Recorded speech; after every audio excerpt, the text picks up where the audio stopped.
Hi there.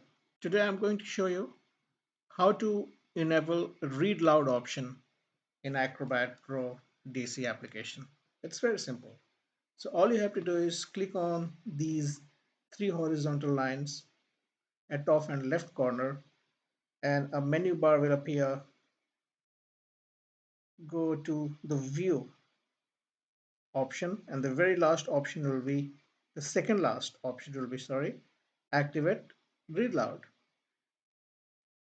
So once you click on it, see, it has started reading out. You can see within the view option, you have the read loud option, the second last, and the shortcut is Shift plus Control plus Y. So you can use the shortcut as well. Likewise, you can enable the read loud option in the old interface as well. Again, you have to go to this three horizontal line at top and left corner and go to the preferences. Sorry, not preferences. Click on disable new Acrobat, and that will disable new Acrobat,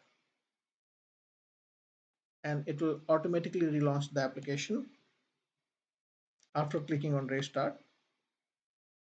And then from top and left menu bar, click on view, and here also you have the option for activate read loud. So you can use the read loud option in the old interface as well as in the new interface. All right, please let me know in the comment if it works for you. Thank you so much for watching my video. Please like and subscribe, and have a great day.